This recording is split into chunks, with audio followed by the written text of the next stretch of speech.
Hello everybody, I'm Nato. And I'm Vince. And today we're going to be showing you the ins and outs of our tank. But before we do that, hit the subscribe button so you can see our upcoming build video and combat footage.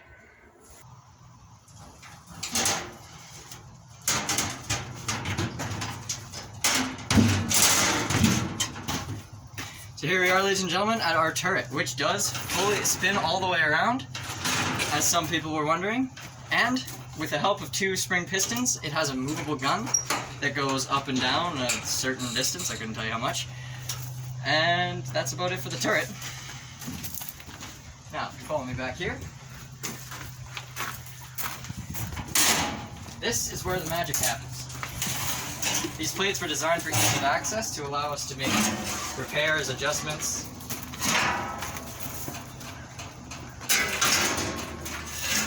And here you can see we have our two 7-horsepower engines, which, as far as I know, all they do is make the tank go forward. And that's about it for the engines. Hey, hold on there, Nate, hold on. Okay, so here we are at the engines. They're both 7 horsepower, as Nato mentioned. They have 208 cc each, and we actually have two separate axles. They're not connected, and that's why we have two engines. We could have just done one engine with an axle and used brakes, but like I was saying, we have two engines. They're completely different units. This one is attached to that track, this one is attached to that track.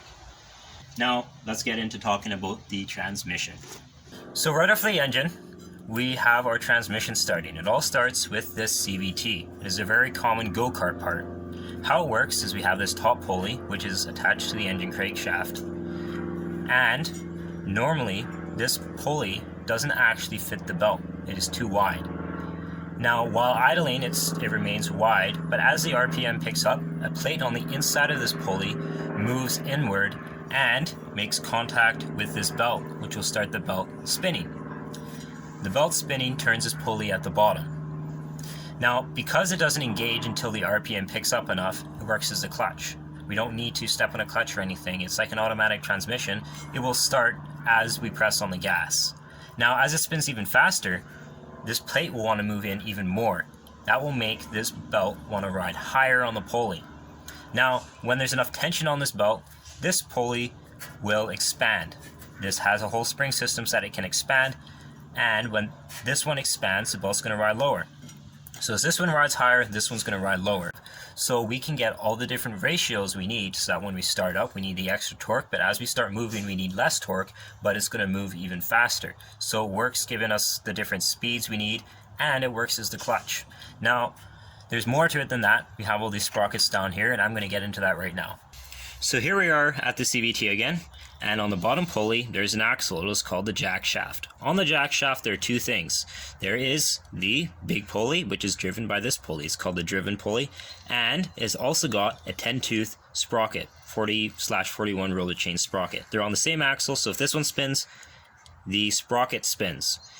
That drives our transmission, which is all chain driven, and that transmission drives our two gears. We have our forward gear and our reverse gear, and that is on our axle, which goes straight to our tracks. So there is a small device that can switch between these two gears, and I'm going to show you that right now.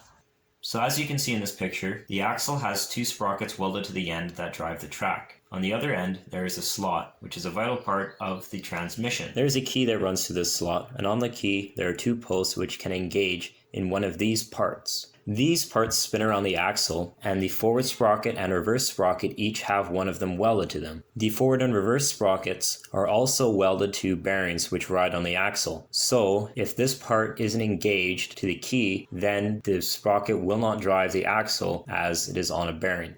This device can move the key forward or backwards so that the key can engage on either the forward or reverse gears. Now let's talk about how the engine is connected to the forward gear on the axle. So here's our engine and the CVT bolted to the engine. The bottom pulley has a 10-tooth sprocket, then there's a 36-tooth sprocket on the axle. These two sprockets are attached by number 40 chain. The engine runs counterclockwise. That causes the sprocket on the CVT to run counterclockwise, and that also causes the 36-tooth sprocket to run counterclockwise. So if the axle is engaged in the 36-tooth sprocket, the axle will run counterclockwise, which will drive the track forward.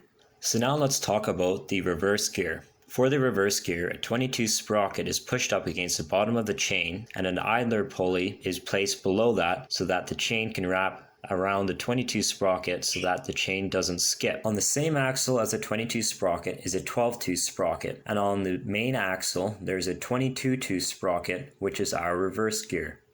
The 12-tooth sprocket and 22-tooth sprocket are attached again using number 40 chain. Because the 22 sprocket is pushed up against the bottom of the main number 40 chain, it runs clockwise instead of counterclockwise like the other sprockets on that chain. That causes the 12-tooth sprocket to run clockwise also, and that in turn causes the 22-tooth sprocket on the main axle, which goes to the tracks, to run clockwise. If the 22-tooth sprocket is running clockwise, and it is also engaged on the main axle, that will cause the tank to drive backwards. Okay, so that's all I got for the engines and transmission. NATO's going to show you how the tracks work. Really be a tank without tracks. So what we did for our tracks is we took 2 number 80 chains on each side, so 4 chains in total, and we welded them to 3/16 flat bar that's an inch wide. And we attached them to every second link, as you can see here, so that the chain still maintains its fluidity and can still turn around all of our wheels and sprocket at the back here. As you can see, it's driven by a number 80 sprocket, which is attached to the motor and the transmission in the back.